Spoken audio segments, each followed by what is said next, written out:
Hi, it's Heather back again. Just wanted to give a little bit of an update because I have just about finished my first week of respiratory therapy school. I have one lab tomorrow, but I've had all of my lectures for the week already and one lab. Um, so I just thought I would do a little bit of information about what we've discussed my first week and maybe some tips of things that I have had issues with myself, or maybe I've seen classmates have issues with this week.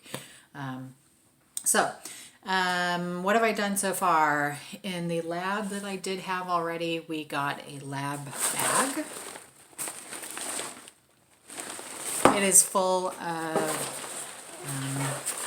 tubing and masks and ET tube and all sorts of things, valves and PPE equipment, personal protective equipment that we are going to need in the lab that actually I'm doing tomorrow. Apparently we're not using that bag much for the lab that I already had, but I have been told to bring it every time I go to my Thursday lab. So for tomorrow I will be bringing that bag with me and we'll see what I use. I know that they said the first thing we're going to go over in that lab is going to be hand washing and PPE. So that's what I expect to kind of go over a little bit tomorrow. But the things that I have done already in the lab that I had yesterday, we talked about introducing yourself. So when you go to a patient's room, what order do you do things? You know, what things do you need to make sure to do as far as identifying yourself and identifying the patient and all of that. That was most of what we discussed in that lab. And that was also discussed as far as introductions and using personal space and social space and intimate space and things like that. That was also discussed in the lecture that accompanies that lab. They're taught by different people, but it's part of the same class, actually, technically. Excuse me. So we discussed things like that. We discussed about if you go into a patient's room and you need to move a table or their personal belongings or something like that, to make sure to ask permission and to put stuff back before you leave. And I have a new stack of flashcards that I've made already for some abbreviations that we're supposed to learn throughout the semester. And it's just easier for me. A lot of them I already know from before, from my other class and just from general knowledge. But some of them are new, so I went ahead and made flashcards for all of those. I still need to make flashcards for all of my vocabulary words, so I'll be working on that this evening. So far, I mean, obviously it's only been one classroom time for each thing, so we haven't gone into a whole lot of difficult anything yet. But I do know that it is going to be a lot of work, so we have a quiz or a test in lecture every week. So I have 2 lecture classes. There's a quiz or a test every week in each of those lectures. And then in the labs, there is a lab competency test or a check-off where we have to show that we can do whatever skill we've been learning in lab. We have one of those almost every week in both of the labs that I'm going to be doing. So definitely a lot of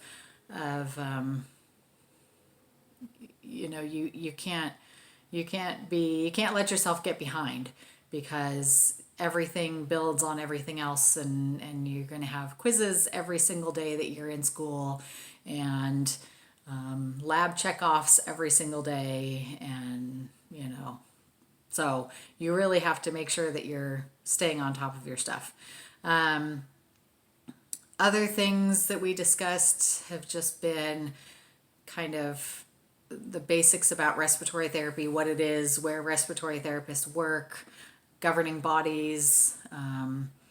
We've talked about the NRBC and AARC and JACO and things like that. If you don't know what the NRBC is or the AARC, you should definitely check those out. I will leave links to those down in the bottom. The NRBC is the organization that does the board exams, and AARC is they do continuing education. It's the what's the word I'm looking for? It's the group that helps lobby for respiratory therapists as far as licensing requirements in different states, and if there's any legislation that affects respiratory therapists. And like I said, continuing education, they do they do seminars and all sorts of stuff. So anyway, so if you haven't looked them up, check them out. And then AARC is the body that that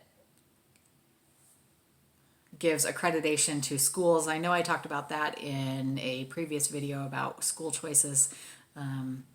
So those are some of the general things that we've discussed. Nothing difficult so far. I have had homework to do. Nothing difficult again. So far everything's easy because it's first week, so I would expect everything to be easy. But I expect it's going to get much more difficult very quickly. But I just wanted to give you a heads up. That's how my first week has gone so far. It's been a lot of fun. I am enjoying it, and really looking forward to really getting my hands dirty and starting to learn some stuff in lab and do some interesting work and find my study group. I definitely am someone who believes in having a study group in order to be more successful. I think that no matter who you are, whether you're an introvert or an extrovert, or you like working with people or you don't like working with people, it can be beneficial to everyone to work with other people from time to time, because they might have information that you don't have about a subject, or a different way of looking at it that you haven't thought of that is maybe helpful to you. So it's always a good idea to find a study group and continue to work with those people throughout the program is my hope. So we'll see. Some tips on things to pay attention to if you are a new student or you are going to be going to respiratory therapy school in the future. Absolutely read through your orientation packet. Make sure you understand when all your classes are. You don't want to be someone who misses your first day of class because you just missed, oh, I have a lab at this time, or I have a lecture at that time, and it's just kind of slipped through your calendar. I know that for my school, some of the information that's on the school website isn't correct as far as the timing of some of the classes. All of that information was in our orientation packet. So if you forgot that it's different and you're just looking at the school website instead of the orientation packet, you're going to get messed up. And a few people did find themselves in a position of accidentally missing lab the first day, just because it was an easy mistake to make. They just forgot that there was this timing discrepancy between the website and the orientation packet. Another thing is make sure you look at your book list and get the books that you need. Our book list is really short. We didn't need a whole lot of them. But there are definitely some people who were a little bit confused about what books they needed, and that's fine. I mean, but ask questions. Don't wait too long. Ask a classmate, email a professor or a program director or someone that you know from the program, and just ask questions. Make sure you have all your ducks in a row before you get to school that first day.